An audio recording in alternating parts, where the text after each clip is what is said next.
करनाल से ही मैं वोटर हूँ। करनाल में मेरा वोट बनता है, तो यहीं पर आज इसको रिन्यू करने के लिए और मैंने अपना फॉर्म भरा है और उसको आप लोगों ने Karnal is on the top of Haryana और सबसे नीचे रहेगा फरीदाबाद, गुड़गांव। अब गुड़गांव से आते लोग तो ऐसे हैं कि जो वोट बनाने के इच्छुक ही नहीं है, सब बाहर के हैं। BLO वाइज नंबर 5 पर है करनाल है, नंबर 1 फरीदाबाद, 2 गुड़गांव, 3 पे हिसार, 4 पे सोनीपत, 5 पे करनाल। हिसार का तो अब इसलिए है ना कि अभी कमांड जिला है, अगर हिसार और हाथसी 2 गिनेगा तो हिसार पीछे चला जाएगा, करनाल से पीछे चला जाएगा। देखिए, ये जो SIR का क्रम चल रहा है देश भर में, वो हरियाणा में भी शुरू हुआ है और हरियाणा के अंदर अभी तक जो प्रोग्रेस चल रही है उसमें जहाँ तक करनाल ज़िले की बात है, करनाल ज़िले का बहुत एक अच्छा परफॉर्मेंस निकल करके आया है। कुल करनाल ज़िले के जो वोटर्स हैं जो अभी तक पिछली लिस्ट में हैं 12,25,661 वोटर्स हैं और उसमें जो फॉर्म्स का वितरण किया गया है वो फॉर्म्स 11,30,623 जो 92% बनते हैं, इतने फॉर्म्स वितरण हो चुके हैं। शेष बचे भी बहुत जल्दी जैसे जैसे इलेक्टर्स के साइन होते जाएंगे उनका रजिस्ट्रेशन होता जाएगा, वैसे वैसे डिस्ट्रीब्यूशन करके और हरियाणा में एक बहुत अच्छा प्रोसेस निकलेगा। जहाँ तक कुल हरियाणा का इस समय तक विषय है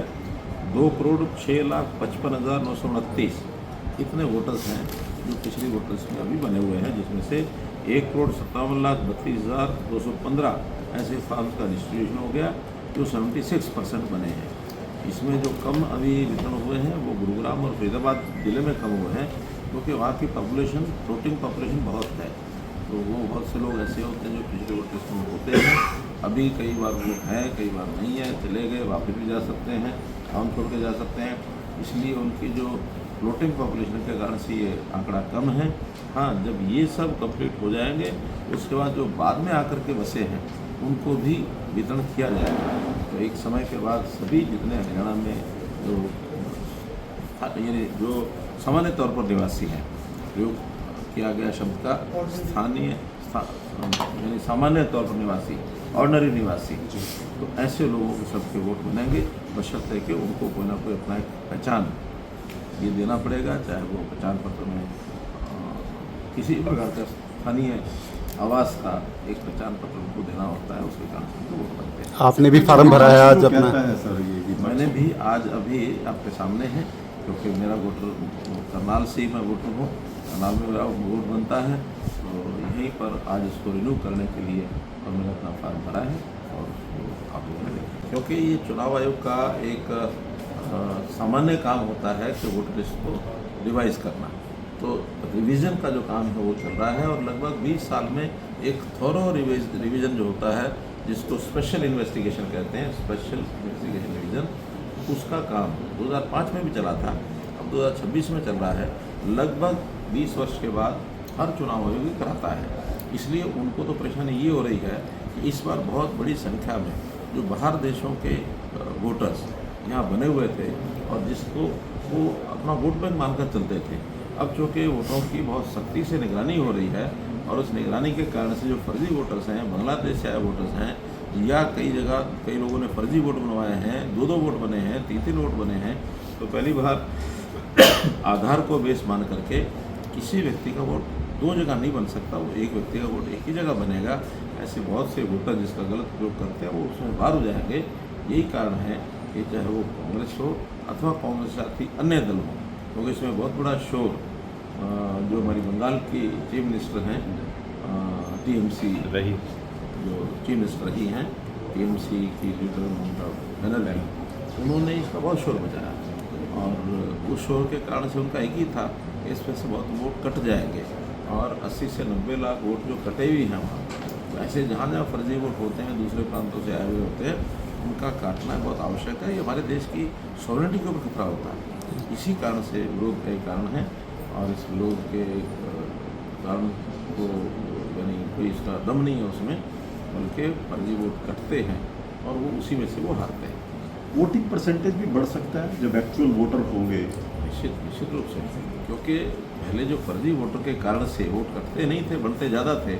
इसी से परसेंटेज कम रहता था। अब जितने वोटर वास्तव में हैं उतने ही वोटर दर्ज होंगे, तो हो सकता है टोटल वोटर की संख्या कम हो जाए, लेकिन वोट परसेंटेज वो अपने आप में स्वाभाविक जाना हो। इससे डिलिमिटेशन में भी सर हेल्प होगी, जो वोटर्स का परसेंटेज नया आएगा, आगे डिलिमिटेशन होनी है, उसमें भी हेल्प। विद इन स्टेट ये अंतर हो सकता है, लेकिन अलग अलग स्टेट्स की वो डिलिमिटेशन इसलिए अंतर नहीं होगा कि एक बात तय कर दी गई है, हर प्रदेश की जितनी लोकसभा की सीटें हैं उतनी रहेंगी, और विधानसभा की सीटें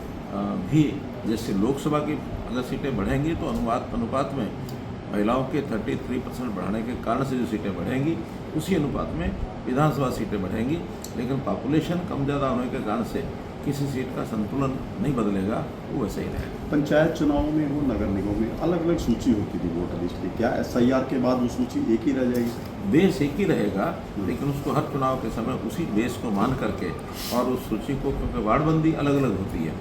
वार्डबंदी पंचायतों की अलग रहती है, नगर पालिकाओं की अलग रहती है, विधानसभा में विधानसभा लोकसभा एक ही रहती है, लेकिन बाकी नीचे की वार्डबंदी अलग होने के कारण से वोट उसका पब्लिकेशन अलग होगा, लेकिन वोट्स नंबर ऑफ वोट्स वही रहेंगे। सर पिछले दिनों आपने NCR बोर्ड की मीटिंग ली थी, स्टेट चाह रहा था कि कुछ एरिया जो है हरियाणा का वो NCR से बाहर हो, क्या सर उसमें मतलब रीजंस रखे गए थे कि करनाल, जींद, महेंद्रगढ़ उनको बाहर किया गया? एक समय था कि जब प्रदेश के मुखिया के नाते मैं भी ये चाह रहा था कि इसको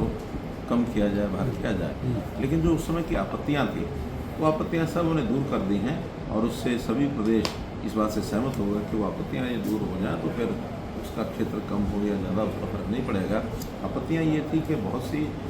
एनवायरमेंटल जो रेस्ट्रिक्शन लगती थी, जो पाबंदियाँ लगती थी, वो पाबंदियाँ NCR में एक साथ पूरे में लगती थी। अब NCR एरिया के कुछ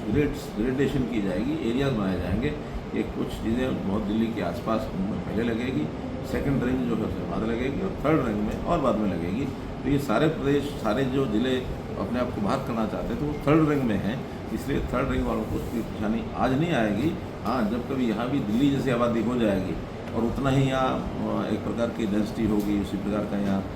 लोगों के रहन सहन में जैसे वृद्धि होगी, तो उस समय कभी समय आने पर होगी तो होगी, अभी नहीं। ईंधन के इस्तेमाल को लेकर भी रिस्ट्रिक्शन रहती है NCR में, क्या जो ये ज़िले हैं इनको रिलैक्सेशन मिलेगी क्योंकि कोयला अपने यहाँ इस्तेमाल नहीं होता? अब मैंने बताया इसको फेज वाइज करेंगे, ग्रेडेड मैनर, ग्रेडेड मैनर में, कहीं पहले कहीं बाद में, लेकिन दूर के जो जिले होंगे वो बाद में। सर RRTS का क्या स्टेटस है? अभी फाइनल एक कैबिनेट अप्रूवल मिलना था, वो सब प्रोसेस अभी बहुत जल्दी 1-2 हफ्ते में कैबिनेट अप्रूवल उसका हो जाएगा।